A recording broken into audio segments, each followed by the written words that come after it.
Bismillah, elhamdülillah, ve salatu ve selamu ala nebina Muhammed ve ala alihi ve sahbihi ecma'in. Amma ba'd. Barcha maqtav hamd sanalar bizni yo'qdan bor qilib, alamlarni tarbiya etib turuvchi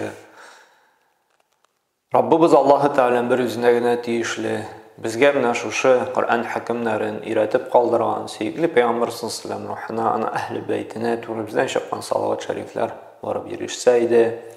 Biz tafsir darslarini davom etamiz. 99-surəyə Zəlzələ, yəni yer titrəv surəsinə barıb jetdik. Bu surədə bizning alдағы surələrdəki kimi qiyamət günündə bo'lgan qaybir hallarni tasvirli bayon qiladi. Bizga Qariya surasida da, Adiyat surasida da azrakkina qaradik. Qiyamət günündə narsa bo'lacaq, mizan bo'lacaq deydi. Ham Qariya surasida da, azrak Zəlzələ surasinin aytib ketganik bir yer titrəv bo'ladi deb shulay bit. Kishilar bir qatı ko'p bo'lacaq, qo'ya borga bilmayacaklar, narsa bo'ldi deb yurishacaklar. Ham yer sharida endi tegizlanacak, butun tog'lar da qolmayacaq. Mana bunda da endi shu qiyomat kunining tasvirli turgan qaybir hallarin bizga irata turgan bu dunyoda narsasi bilan imonga kelgan diniy kishi baxtli, u isen chog'ida azirlana, ul bila qo'ya borashag'in, narsa bo'lashag'in, mana bunda bitim biz olashaqmiz, kishi narsa bo'ldi deyashak, shulay bit. U bilmayashaq, anglashmayashaq. Kim endi shu suralarni o'qidi, yodladi, tafsirlarini bilirga tirishdi, ul bu dunyoda bilashak narsa bo'lashak, kelashakda ham ul bilan nishiga azirlanirga. Kim endi buni bilmaydi, eshitmaydi, qarag'iz endi qo'rqinish qalda. Shunga ko'ra imonli kishi baxtli kishi. Ne için? Çünkü Allah Teala ona en kıymetli hazineni, en kıymetli iman boylığını bergen. Kimdir bit uylay, kimgadir akşa, selametlik, zor yurt, Mercedes, ko'p balalar, nendiler zor derece berdiken ne Allah Teala onu yaratadı. Yok. Selametlikni de, boylıkni da, balalarni da, nendiler zor dereceni de Allah Teala bütün kişiye verir. Ya imanlısına da biri, imansızına da biri, Allah Teala bir tapqır secdede kılmağın kişisine biri. Allah Teala ona kıymetke bulan iyi bir tugul. Ulanın yeri Peygamber sallallahu aleyhi ve sellem eğer de Allah Teala karşında bu dünyadı, bu dünyanın boylığıdı, nedir ahamiyetke bulan olsa, o şirki kanatı xatliktedir, imansızgadı, ateistgadı, bir nersede bir meseleydi. Ama Allah karşımda Allah da kimni yarata? Kimge hayırlık dili? Kimge bir ol? İmanlı. Kimge bire? Şu dinni. Mina ol bilgi bulup tura, ol kişiye Allah Teala hayırlık dili. Ol kişiye Allah Teala dili bakit. Şu kişiye Allah Teala dili cennet. Ham bizning ko'ngillarda shu Allohdan dinine qarata muhabbat bor ekan. Alloh taolo hukmlarini bilasiz kelayotgan, demak, bilik Alloh taolo bizga xayrlik tilaydi. Va man yuridillahu bi khayran yufaqqih fi din dedi Payg'ambar sollallohu alayhi vasallam. Kimga Alloh taolo xayrlik tilaydi, ularga dinda anglov berashak dedi. Dinda anglov bo'lsin uchun narsa kerak, mana shu ilm kerak, ilm majlislari kerak, o'quv kerak, tinglov kerak, o'rganish kerak.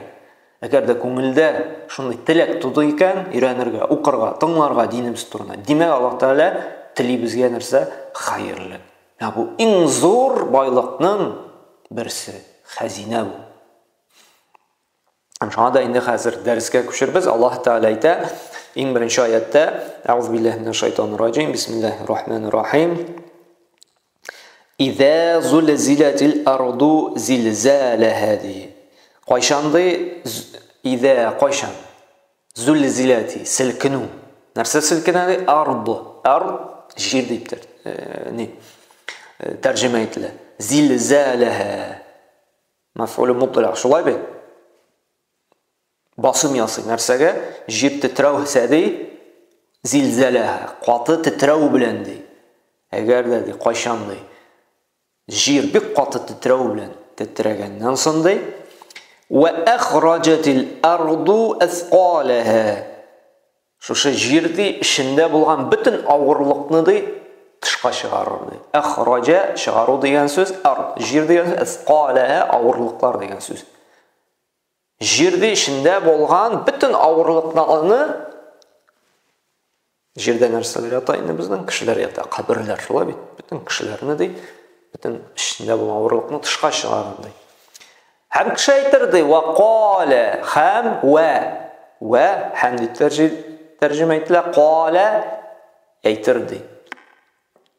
İnsan kişi. Мәләһә нәрсә булды? Нәрсә бу? Кеше белмәс.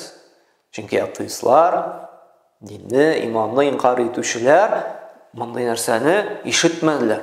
Яки ышанмадылар. Һәм алар нәрсә булганын белмәячәкләр, аңламаслар. Һәм әйтер, нәрсә булды моңа? Нәрсә бу? Нишлибез без? Кая без? Һәм шул вакытта да яума идин тухаддис ахбараха. Һәм шул көнне ди тухаддису ди, җирди. Ул көндә ди җирди сөйләрди. Ахбараха үзенең хәбәрен ди. Ягъни җиргә сөйләү сәләте бирәләр. Чынлап та менә бу җир тетрәү бит инде бик куркыныч. Шулай бит без бит тынычлыкка менә иминлекне яратабыз. Без бит җиргә төшеп басканчы аяк белән тыныч түгел. Самолетта утырганда да без әле тыныч түгел. Поездда барганда да, машинада барганда да, суда йөзгәндә дә тыныч түгел. Төшеп аякка басабыз икән, безгә күңелгә тынычлык төшә. Шулай бит, чөнки җир тынычлык урыны. Җир ничек кенә әйләнмәсен, Кояш тирәле нинди кызу тизлек белән Аллаһ Тәала җирне инде тынычлык итеп урнаштырган. Шулай бит. Әмма шушы каты тетрәү кешенең күңеленә тынычлык сала, иминлекне бетерә. Шунда Аллаһ Субханаһу Тәала менә бу каты тетрәүгә ди әсерләнегез ди. Инна залзалати саатун шай'ун азим ди. Менә бу каты тетрәү сәгате ди, ул бик нәрсә ди. Чөнки бу көндә ди һәр кеше ди үз эшләгәнен күрәчәк ди. Бу көндә ди кеше ди сукара, исерек сыман булыр. Әмма алар исерек булмас ди. Әмма шушы каты газапны, шушы көнне куркудан ди, алар ди аңгырайлар ди. Илдә дә мәгәр кемнәр инде иман әһелләреннән башка инде. Һәм нәрсә дидек? Бит шушы җир тетрәүдән соң бөтен нәрсә чыгар, кеше инде хаоста булыр, нәрсә эшләргә белмәс. Һәм җир сөйли башлар ди, нәрсә булганын ди. Чөнки каян сөйли ул? Бу дөньяда бит җир сөйли алмый. Чөнки би анна раббака аухалаха. Чөнки Раббысы ди аңа ди вахи кылыр ди. Аллаһ Тәала әмер бирер ди шулай сөйләргә. Һәм чынлап та безнең әйтимләр бу, хәтта менә бу дөньяда да кайбер кичкенә генә мәхлукатларда без белмәгәннәрне беләләр. Без эшли алмаганны эшлиләр, шулай бит. Менә алык менә Коръәндә дәлил дә бар, бер умартаны. Менә каян умарта белә чәчәккә барып нектар җыясын. Кайтып уясына шулай бит кәрәз ясап, шунда нектарны бушатасың. Каян белә ул аны? Институт бетергәнме ул? Техникумда өйрәткәннәрме аны? Каян белә ул? Кем аңа салган? Аллаһ Тәала әйтә Нәхл сүрәсенең 68-нче аятында: "Ва ауха раббука иля нахли ан иттахази минал җибали буюта ва минаш шаҗари ва мимма я'ришун." Аллаһ Тәала ди, ягъни синең Раббың ди вахи салды ди. Вахи иңдерде ди нәрсәгә ди? Бал кыртына. Нишләргә ди? Шушы тауларда, агачларда уя кырырга. Ягъни Аллаһ Тәала салган буларның күңеленә шулай итеп уя кырырга, шулай итеп ризык тупларга, шулай итеп запас җыярга, шулай итеп чәчәккә барырга. Кем? Аллаһ Тәала. Тормышта карасак, каян белә ул хайваннар шулай бит? Кемгә һөҗүм итәргә, ничек уя кырырга? Алар безнең шикелле институтларда, YouTube'лардан карап өйрәнеп утырмыйлар. Кайын өйрәнәләр алар шундый итеп оялар кырырга шулай бит без бит шаккатабыз. Ул кышлар ничек итеп матур итеп оя кыралар. Ул бобырлардан карагыз, агачларны кимереп ничек итеп үзләренә өйләр салып куялар. Каян? Строительный институт бетермәгәннәр бит берсе дә. Әмма бит карагыз нинди оялар кыралар, ничек итеп ризыклар ясыйлар. Шаккаттыргыч бит. Исәпле Аллаһ Тәгалә күңелгә сала, вахи сала. Монда да җиргә нәрсә ди? Аллаһ Тәгалә инде вахи салыр ди. Һәм нишләр ди? Яума изи ясдурун насу аштатал юрау аъмалахум ди. Һәм Аллаһ Субханаһу Тәгалә ди кешеләр ди төркем ди яума изи ул көнне ди ясдурун наса кешеләр ясдуру шыгарлар ди аштата төркем ди. Ни өчен чыгарлар? Лирау күрер өчен ди. Нәрсәләрне аъмалахум гамәлләрен ди. Ягъни Кария сүрәсенә кайтабыз. Кария сүрәсенә нәрсә дидек? Мизан куелачак дидек безнең гамәлләр өчен. Һәм монда да нәрсә? Үз гамәлләрен инде күрер өчен ди, төркем ди, чыгарлар ди. Һәм менә бу көндә инде безнең билгеле булачаклар.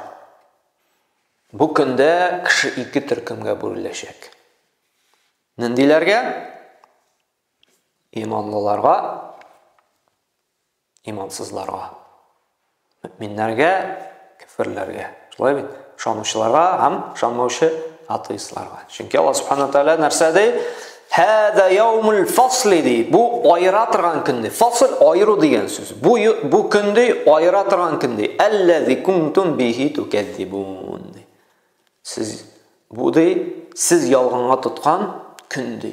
Сез ялганга санаган көн ди.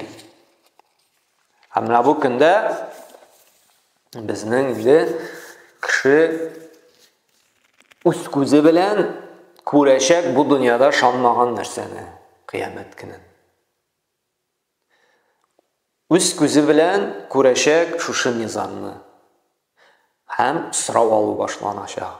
Без инде дәресләрдә дә, алган үткән дәресләрдә адәм баласы шушы көндә инде соралачак. Пәйгамбер саллаллаһу алейһи ва саллям Тирмизи җыентыгында килә торган көн хадисендә әйтә бит. Шушы لا تزول قدم ابن آدم يوم القيامة من عند ربه حتى يسأل عن خمسة. Кыямәт көнендә дә шушы сорау алу булачак. Һәм иң беренче дә адәм баласының табаннары, аяклары урыныннан селкенмәстән иң беренче 5 нәрсәгә җавап биргәнче ди. Ан умурихи фима афна. Иң беренче дә гомере турында соралыр ди. Мәсәлән, Аллаһ Тәгалә кешегә төрлечә гомер бирә, шулай бит? Кемгәдер 80, кемгәдер 90, кемгәдер 60, кемгәдер 30 гына. Бүгенге көндә бигрәк тә инде шулай бит яшьләребездә тиз кырыла. Пенсия хәтлек яши дип яши алмыйбыз бүгенге көндә. Чөнки 30 яшьлектә китә, 20 яшьлектә китә, инсульт белән дә китәләр. Рак белән дә китәләр, юл фаҗиасында китәләр. Шуңа күрә бүген ялган өмет белән яшәргә ярам аннары дип. Картайгач, пенсия чыккач дип. Беребезнең дә гарантия юк. Пенсия хәтлек яшибезме, иртә хәтлек яшибезме?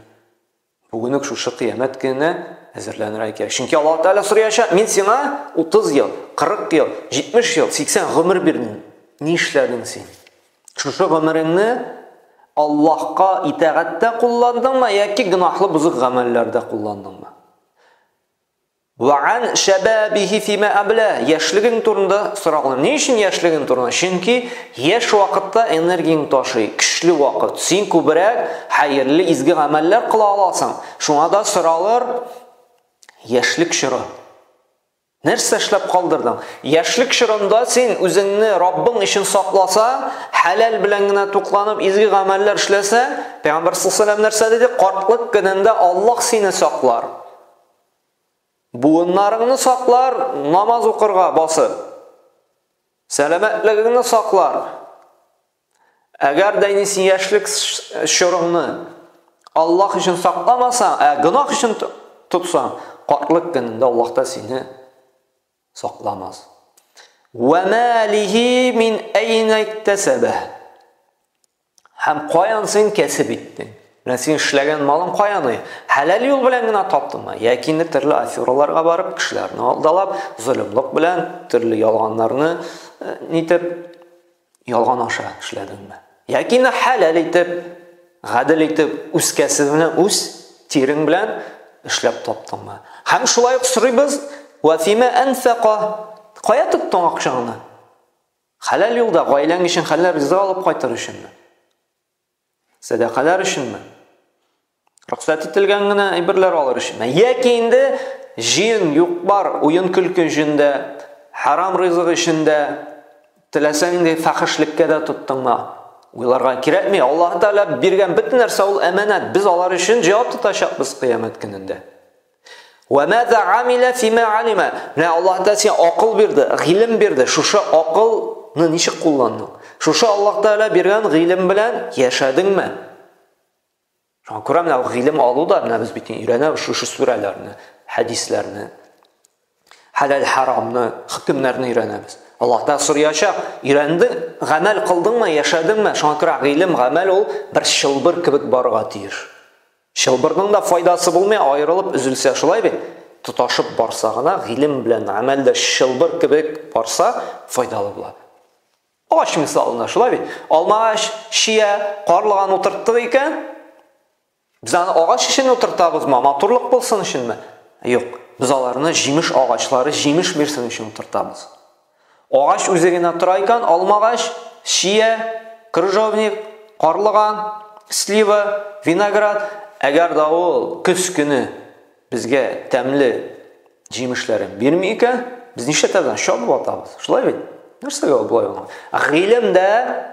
Gilim toplap, okup, eğer anın bilen yaşamıysan iken o cimiş birmegen ağaç kibik. Faydası bulmayacak. Ağaçını şalvatkan kibik, kıyamet gününde şuşu gilimin sana karşı bulaşacak. Şu an göre nerse bildik, nişlere gerek anın bilen yaşarga gerek. Şu anda Allah Teala'nın namında Peygamber sallallahu şuşu hadisinde kıyamet gününde şuşu sıravlar bulacak hem hazırlanırga kuşa. Hem nersedi Allah Teala devam etip aytı 7. ayetinde فَمَنْ يَعْمَلْ مِثْقَالَ ذَرَّةٍ خَيْرًا يَرَهُ Kimde يَعْمَلْ işlesedi mithqal nerseli ol? Bizim Tatarlarda öyle geyten misqal deyip jürileri. Ulçav biremligi, ağırlık biremligi. Zerratin. Zerra şunu tuzan bir tüge xatlık gine.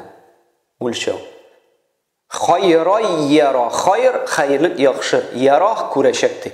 Kimde tuzan bir tüge ağırlığında hayırlılık işliyken kıyamet günde kureşekti. Tuzan bir tüge görünmüyor. Şulay bit. Biz bunda var görünmüyoruz. Ama quyosh ko'tarilgan vaqtda quyoshning nuri, yoqtiligi derazadan kiradi. Hamında ko'ramiz tuzan turadi, shulay bit. Tutib bulamani? Yo'q.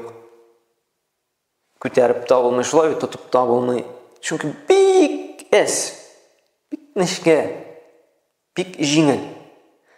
Shunga qaramasdan, shuning xatlikgina mana kichkinagina amal qilsang da qiyomat kunida ko'rashasan dedi.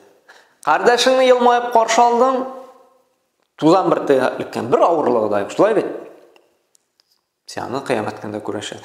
Qardoshingga biror kichkinagina biror duo kitobi manda, namoz kitobi ma bo'la gitding. Hatto o'qimasa-da shu izgiliging uchun senga yozilib qo'ydi. Madrasada o'qiysan, maktabda o'qiysan, institutda o'qiysan, qardoshing ruchkasi bitdi, biror ruchka, karandash berding. Allah qarshida endi yozib qo'ydi. Birdan deytiga og'ir ish tugul, shulay sezmaysan da sen. Finansiy yoqdan da og'irlik keltirmay, fizik yoqdan da og'irlik keltirmay, ammo Allah qarshida endi yozilib qo'ydi. Masjidda, madrasada, taqaratxonada bir so'rg'ina bitdi, shulay bir 50 tankalik savun bitdi. Olib qo'ydim. Imomga borib zarlanib yurmang, savun bitgan deb kibtga bordim, olib qo'ydim. Bir ne авырлыгы Allah каршында язылып куйды. Һәм кыямәт көндә шушы изгелекләрнең бөтенесен күрәчәксең. Мәчет кар яуды, мәчеткә керергә сукмак юк, керәк алдыңда сукмак ясап куйдың. Bir не авырлыгы бармы? Юк, әмма Allah каршында син Allah йортына юл салдың дип язылып куячак. Кардашың берәр хаҗаты белән шалтыратты, киңәшләште, җавап бирдең WhatsApp-ка, Telegram-га, Allah каршында хәерлек эшләде дип язылып куйды. Чөнки Allah Тәгалә нәрсә ди? Кем ди? Излегелек эшләсә дә аның өчен ди, гынахы эшләсә дә аның өчен ди. Нәрсә ди? Рум сүрәсендә "Мен кафара фа'алейхи куфрух" ди. Кем күфрлек кыла, шанмый икән ди, пожалуйста, аның өчен ди, үзе өчен ди. وَمَنْ عَمِلَ صَالِحًا فَلِأَنفُسِهِمْ يَمْهَدُونَ ди. Кем инде берәр изге гамәл кылды икән ди, үзенең нәфесе өчен.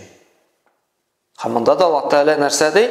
Дәвам итеп, وَمَنْ يَعْمَلْ مِثْقَالَ ذَرَّةٍ شَرًّا يَرَهُ. Кем ди берәр нинди тузан бер тәхәтлек шарра, бузыклык, начарлык кылды икән ди, ул аны шулай күрәчәк ди.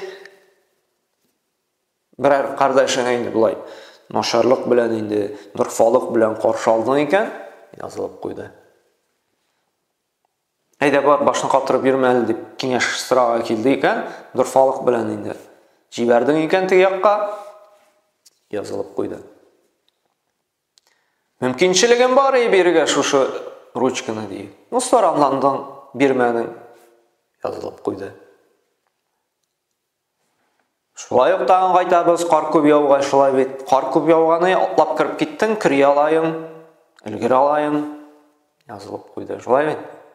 Чөнки нинди генә начарлык, кичкенә генә начарлык, кичкенә генә дурфалык, кичкенә генә әшәкелек, каядыр гына анда бер сумны гына түләп бетермәдең ди. Торгай ручка 50 сум. Тегеләй булай китереп индең дә 49 сумга түләдең, алдалап сизмәстән ушына гына бирдең тиеннәреңне. Ну беләсең 49 сум санап торма, яр сиңа шанам инде дип ал. Бер сумны гына биреп тема. Юрында тузан берте язылды. Күрә нәрсә? Нинди генә тузан берте изгелек эшләсәң дә, тузан берте хәтлек кенә явызлык кылсаң да, шәклек кылсаң да, Allah каршында бөтенесе инде язылачак. وَلَا تَزِرُ وَازِرَةٌ وِزْرَ أُخْرَى. Һәм шулай ук бер кешенең дә инде гынахын үзенә алмаячак. Һәрберебез инде үз гынахы өчен җавап бирәчәк. Менә бу аятта бик мөһим. Ике яклап аңлап була, менә монда бит инде әйтә, бер кешенең гынахы өчен алмый диде, шулай бит. Һәм бер-беребез өчен кыямәт көндә булыша да алмыйбыз. Хәтта кайбер кешеләр әйтә бит, нишләп дин юлына барасың, нишләп намазга барасың, кеше аклана башлый. Минем әбием анда абыста иде. Минем анда бабам имам иде. Ягъни горурланып әйтә инде, шулай бит. Һәм уйлый, шушы абыстайлык, шушы имамлык бабасының, әбисенең ничәдер буында булган аңа кыямәт көндә ярдәм итер. Юк, бер кешенең дә гынахы да аның өчен язылмас, савабы да аның өчен язылмас. Һәр кеше нәрсә кылды, бөтенесе дә үзе өчен генә булачак. Шуңа күрә ул әби, ул бабай, Аллаһ Тәгалә алардан риза, канәгать булып җәннәтле итсен. Безнең иманлы әби бабаларыбызны алар өчен булачак. Biz алар белән аклана алмыйбыз, чөнки безнең үзебезгә намаз укып, ураза тотып, садака биреп, Кур'ан укып, зикр әйтеп, һәм башка изгелекләр кылып яшәргә кирәк. Алар берничек тә кыямәт көндә инде безгә ярдәм итә алмаячак. Һәм шуңа менә бу сүрә инде күрсәтә нишләргә? Бер нинди изгелеккә дә кимсенеп карамаска. Пәйгамбер саллаллаһу алейһи ва әйтте, бер изгелеккә дә кимсенеп карамагыз ди, хәтта кардәшеңне елмаеп каршы алуга булса да ди. Чөнки без белмибез җәннәткә нинди гамәл безне кертәчәк. Нинди гамәл Аллаһның рәхмәтенә ирешергә ярдәм итәчәк. Белмибез, бәлки җәннәткә керергә менә Аллаһның рәхмәтенә ирешергә менә шуның кенә азгына гамәл калыр. Һәм юлдан кардәшләргә мишәйтеп торган чүпне алып чүплеккә ташлауда шушы кичкенә генә савап та Аллаһның рәхмәтенә ирешеп җәннәтле булырга сәбәп булырга мөмкин. Шуңа күрә менә бу каты җир тетрәүгә, кыямәт көне әзерләнергә кирәк. Бу юрында кичкенә генә гынаһ дип, гынаһка да җиңел карамаска, бу кичкенә генә савапны эшләп тормыйм әле дип, шушы савапны да кулдан ычкындырмаска кирәк. Сахабалар бит андый түгел, сахабалар нишләделәр? Һәр вакытта да менә Пәйгамбер саллаллаһу сорадылар. Нинди гамәл кылып була, ничек кенә Аллаһның ризалыгына ирешеп була. Шулай бит? Фастабикул хайрат, Аллаһ Тәгалә әйтә бит, изгелек кылышуда ярышыгыз ди. Без ярышабыз алайса, телефон алыштыруда, машина алыштыруда, кием алыштыруда. Шулай бит подписчикларны күбрәк җыюда, әмма сахабалар ярыштылар нәрсәдә? Изгелек туплауда. Шушы тузаннан, шушы кичкенә генә вак таштан да, кичкенә генә вак тамчыдан да зур күлләр пәйда була. Вак ташлардан зур таулар барлыкка килә. Һәм шулай кичкенә генә тамчы хәтлек, тузан хәтлек изгелектән дә зур изгелек пәйда булырга мөмкин. Шуңа күрә Аллаһ Субхаһу Тәгалә безгә тәүфик хидаятын бирсен, аңлау бирсен, дөрес аңлау бирсен, шушы сүрәләр белән инде ваазланып, файдаланып, тормышта да кулланып, игелекле, хәерле Раббыбыз риза булган, канәгать булган, кабул иткән гамәлләр кылып, барчабыз да Фирдәүс җәннәтләренә керергә насыйп итсен. Субханакалла бихамдик ва ашһаду ан ла илаха илля анта ва астагфирука ва атубу илейк.